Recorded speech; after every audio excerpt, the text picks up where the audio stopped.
according to his riches in glory, and then end up buying my own private jet. No, my own God is different. He does not supply anybody's needs for them to contribute it into the pockets of robbers and marauders. And it's a sin. Yes, sir. It's a sin to keep quiet and allow God's supplies to go to waste. Such prayers are a small scream for their complicity. And I'm talking of the men, call out, whatever you call them. I'm talking of church leaders. It's a small scream for their complicity in the whole affair of sanctification of the rod of political power, which has been turned to whips of Rehoboam, and which the flock of God, the people of our nation, have been endlessly and relentlessly beaten. The hottest part of hell is reserved for preachers who take advantage of the people of God. In 1 Kings chapter number 4, please, man, because this is the root of our problem. All general overseers must go to prison. I am not joking.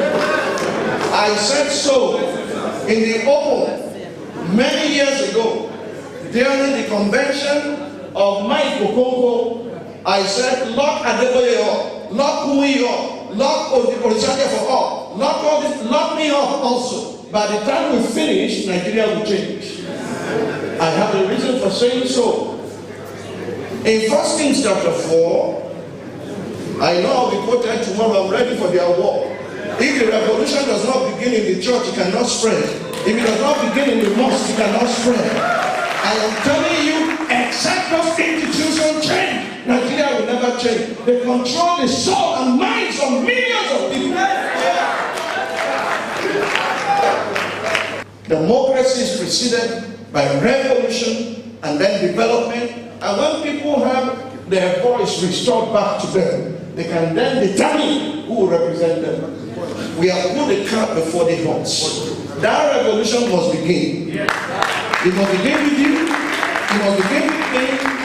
And listen, I salute the courage of leaders of Mandeko and people who have risen to fight in this nation. I salute the heroes of our past leaders, and God knows the sacrifice. The reason we are clamoring to save before we change is because if it is not saved, there will be nothing to change. I began to hear something like, let's go our separate ways. That's what I'm fighting. That we can still salvage our national unity and cohesion and still remain one country, but we change values and different parameters than that which we have received hitherto.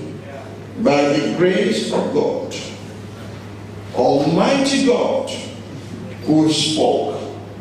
You know, even Solomon himself said, all that I've amassed, who knows who will inherit it from me if you will not be a fool? And Rehoboam became a fool. It was on the third generation that the revolution hit. And they said, to your tent, O Israel. But there's still Israel today. That's why I know Nigeria will be saved. Nigeria will be changed. And Nigeria will become great in our lifetime. But this is the way we are going. When Solomon died, he sent Adoniram to go and collect tributes. They stoned him to death. Yes. Beginning from your church and your mosque. Ask your leaders, where are they getting the money they are spending lavishly for? If it's not from the contribution of the saints, it will be from Abuja. Next service, take stones to church. Let the revolution begin. Parents must be accountable to their children and carry the revolution to Obasanjo's gate. Carry the revolution to all these men who are oppressing us. I think December is too late. I think January is too far. This morning, we must have an anniversary of the movement of the people in January and arrange another lecture. We have done enough lecturing. We have done enough talking. They do not have what it takes to arrest all of us and imprison all of us.